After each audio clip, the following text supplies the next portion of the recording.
Okay, next I'm going to play for you 3 pieces by Claude Debussy, French impressionist composer. I call the set Suite Bergamasque No. 2, and I'll explain that.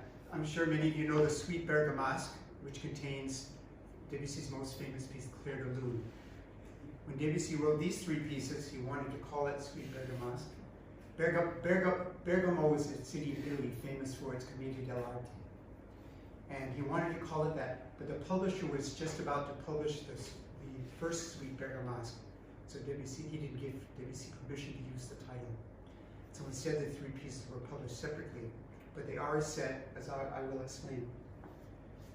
In the summer of 1904, Debussy fell in love with Emma Bardak, who was the wife of a rich banker. Debussy himself was married to Lily, who was a seamstress. And Claude Debussy and Emma Bardak ran off, they eloped to the Isle of Jersey, and leaving their spouses behind, and they spent a wonderful summer on the Isle of Jersey in the English Channel. I've actually been there. There's a museum there, and a fantastic website also about the time that they spent in Jersey. While he was there, he composed the pieces that I'm going to play for you. And the 3rd piece is called L'Île Joyeuse, which means the happy island. And the island was the island of Jersey, where he went with Emma.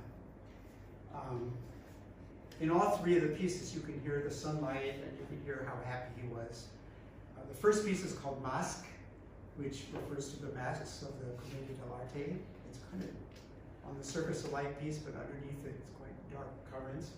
The second piece is called From a Sketchbook, the cahier d'esquisse, and it contains a lot of material that turned up later in La Mer, his most famous orchestral piece, which he also worked on while he was in Jersey. So the piece may, in a sense, be a sketch for La Mer. And the 3rd piece is called The Happy Island, L'Île Joyeuse.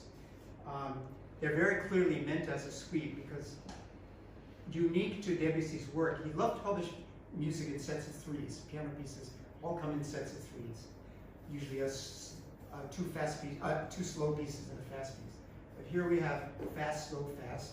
But more important than that, all 3 pieces share the same motifs. I'll show you. There's this motif of alternating thirds. In Masques, it's like this.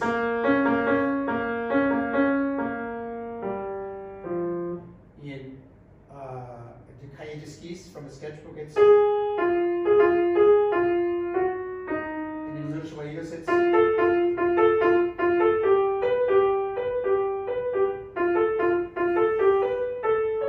So it's shared in all 3 pieces. More than that, at the end of the cahier d'esquisse, you hear this motif, and you hear that at the end of L'Île Joyeuse. Very loud. So the 3 pieces are really meant to be arranged as a set. I figured this out, a long time ago, maybe 30, 40 years ago. But then a musicologist from England, who was the Debussy expert in the world, named Roy Howard, he proved it through musicological research. And what he said himself, he said he had proved what many pianists had already understood, which is that these pieces are to be formed as a set. When I put this program together, after I put it together, I discovered that I had put on it 2 pieces, 2 major works that are about forbidden love and the ocean. In the Liszt piece, you have Hero Meander, whose love story ends in death and apotheosis. But in this piece, you have 2 people very much in love who've run off for an erotic weekend, or they stay there for a few months, erotic months at the Isle of Jersey, and you could just hear how happy they were, and frankly, how erotic this piece is.